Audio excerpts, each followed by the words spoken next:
All right, Louisiana legislators, they've wrapped up their legislative session, and taxpayers getting a better idea of what they'll be paying for the coming year. Joining us to discuss this is Nolan Mckendry, the Center Square's Louisiana reporter. Nolan, are taxpayers paying more this year for state government operations than they were in previous years? That's a good question. I think the governor would say that the budget is quote unquote at a standstill.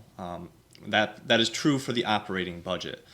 Spending for the operating budget remains largely flat. This is the budget that funds, the various state agencies. It pays for healthcare, it pays for education, but that's only one budget. There are several budgets in Louisiana. For instance, there's a construction budget. This funds construction for roads and bridges, highways, hospitals, universities. And spending under that budget is up about $2 billion from last year.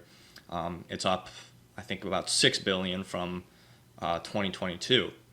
There's a budget to fund the legislature, right? Just the expenses of the Capitol building, paper, staples, salaries for the legislative staff. That budget is up about $10 million since 2022. There's a budget to fund the judiciary. That's courts, and that budget is up about $30 million since 2022. So I think taken together, spending is increasing in the state. Taxpayers are more liable for the expenditures of the government. So is this on the governor's desk? Has he indicated he's going to sign this? And again, a $47 billion budget that maybe they say is level with previous spending, but as you're highlighting, a variety of different increases across the board in different categories of spending. Has he indicated he's ready to sign this? He has not indicated that, but he certainly will sign it. He hasn't indicated that he's not going to sign it, and if he had, everybody would know. It would be no secret. So $47 billion will show some of the information here about falling revenue projections over 2 years, over $200 million less in revenue than they're expected. You got the increased construction budget, as you highlighted, and a lot of that, Nolan, is from bonds. Talk about how that's going to be paid back, because bonds are essentially government debt. That's correct. So these are going to be paid back eventually by taxpayers. A bond is functionally a loan, and the government has to pay it back with interest.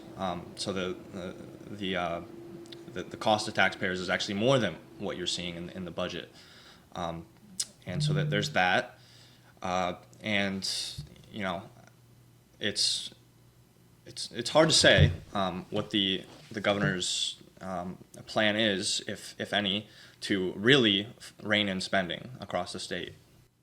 Again, $150 million increased in higher ed. You've got pay raises for a variety of different employees, from firefighters to corrections officers and judges.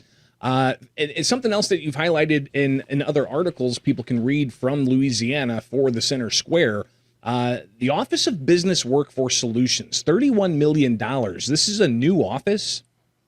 That is. So that is part of the legislature's effort to develop the state's workforce. The state is, in recent years, made a concerted effort to attract more economic development. And they've been, it looks like, pretty successful. There's about $100 billion in investment coming to the state in various businesses. A large portion of that is from data centers, in fact. Now, the state leaders, of course, they want, with that investment comes jobs, and the state leaders want those jobs to be going to Louisianans.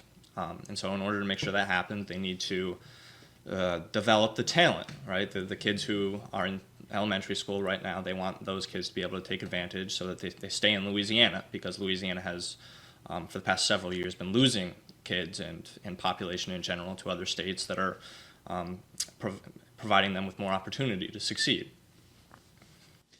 And a lot of extra resources prioritized during this past legislative session to focus on that. For people across the country tuning into this, how important is Louisiana and their economy, based off of being right there in the Gulf, to their priorities that they ultimately made in this most recent legislative session? Well, the Louisiana has a massive stake in the oil and gas industry. Louisiana is one of the leading exporters of energy, not just in the country, but in the world. And so, what happens in this state can have a big impact on the cost of energy, not just in Louisiana, but across the country. Well, Nolan Mckendry will be watching closely more reporting out of Louisiana as they just wrapped up their legislative session. But we've got an election coming up, and Louisiana's kind of been in the spotlight over its legislative maps with the U.S. Supreme Court ruling.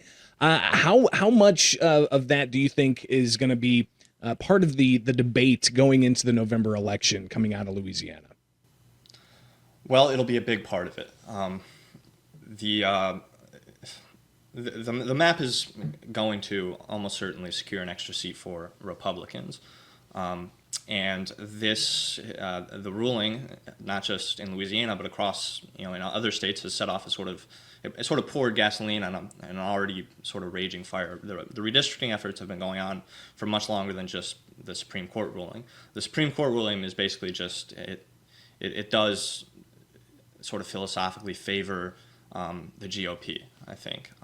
And so you're seeing in Alabama and in Tennessee, they're all redrawing their maps in order to, for the most part, to the advantage of the GOP and the Republicans.